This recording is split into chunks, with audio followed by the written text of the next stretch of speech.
It's been a while since I published my last video, and really I decided to come down and start working on this video after seeing this document on the PCMA website. PCMA is an association that represents companies like Humana, Express Scripts, Medco, other pharmacy benefits managers that I've talked about in the past.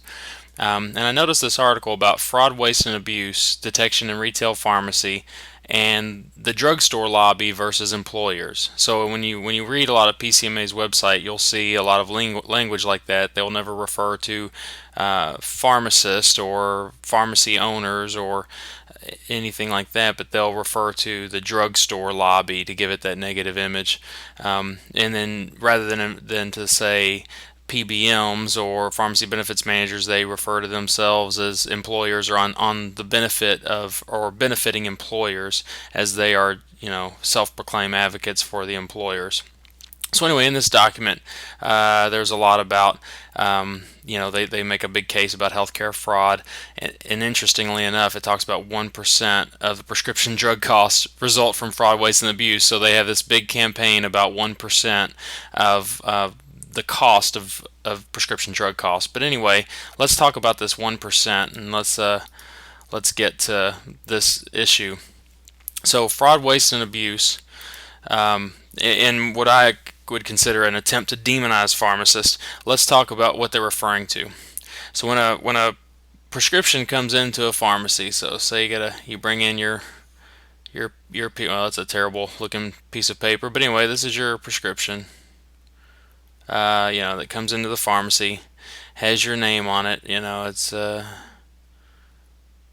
John Doe is getting their prescription. And I guess with my terrible handwriting with this bamboo pad, this will actually reflect a typical prescription that we see in the pharmacy every day.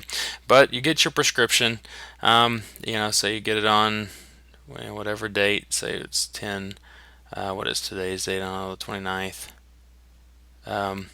And on the prescription, maybe you're just getting a blood pressure medicine. So let's say you're getting, or let's say you're getting cholesterol. So I don't have to write out lisinopril. Let's just say you're getting a cholesterol medicine. We'll say you're getting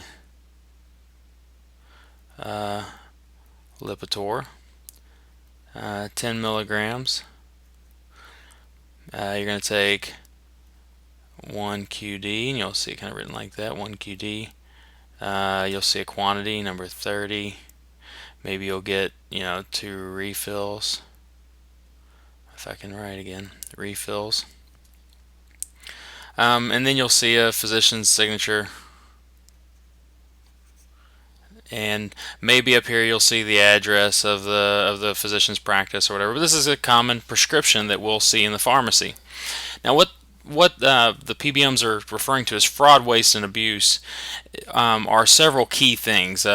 Maybe they're claiming that a pharmacist is filling a prescription that doesn't really exist. Maybe they're just making up prescriptions, calling them, saying it's for John Doe and it's for the Lipitor, and they fill it, but they don't actually fill the drug, but they bill the insurance company and get paid. And we talked about that whole, the PBM, the pharmacy, and then the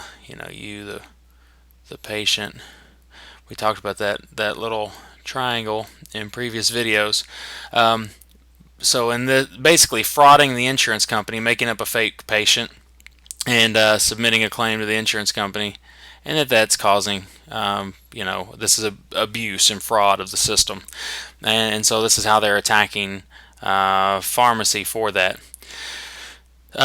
Now, what pharmacists have been fighting for years now is that one of the practices that PBMs have come up with to battle the fraud that they say is out there is they have auditing teams.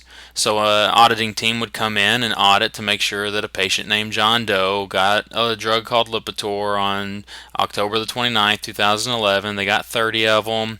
They got the number of refills, was the right doctor, that this prescription was correct, and then that they were auditing, this process, making sure that the pharmacy wasn't just making this stuff up for these electronic claims. Well, what we've seen in actual practice is that the PBM will hire a auditing company, sometimes referred to as a headhunter, to go into pharmacies and audit their prescriptions, and their sole purpose is to recoup claims. It's not necessarily their purpose to find accuracy in claims, but to bring in dollars. And they're measured, their performance metrics in a lot of cases are the number of dollars that they saved. And so what a dollar saved would be is, getting back this amount of money that was going to the pharmacy from the PBM, and going back to the PBM. Now, the patient who may have paid a copay to the pharmacy, a lot of times they're not going to help the patients recoup their copays. They're going to help the PBMs recruit these claims. There's a lot of dollars in that. So anyway, this is where this whole auditing practice has kind of come up. Pharmacists are fighting on the fact that a lot of these audits are going after legitimate prescriptions, just like this. You're John Doe, and you did get Lipitor from your doctor, and this was all correct. But maybe the doctor forgot to put a date on it. Maybe this little piece wasn't there, or maybe the physician forgot to sign it. Maybe they handed you the prescription in haste and they forgot to sign it, so it's technically not a valid prescription. The pharmacist receiving the prescription, who has a good relationship with you and knows you and trusts you, decides to fill this Lipitor anyway. And that's a good, and even though it's a good transaction, based on the audit from the PBM, they can recoup that money from that prescription. So anyway, this whole discussion about auditing prescription, I think it's a very good discussion that we need to have. But it's interesting when you look at the websites of groups representing PBMs, how and I use the words, definitely use the word demonize. In their ads, they're trying to demonize pharmacists as practitioners that are doing nothing but frauding the system. And this is in most cases not the case. We're out there trying to just provide patient care, and sometimes when a prescription may not be 100% complete, they can come back and take that reimbursement away from us, and again, that money that they are going to get back. I also ask, does that money ever trickle back down to the end player? So again, more questions to ask of your PBMs. Also to ask PCMA, why this negative campaign?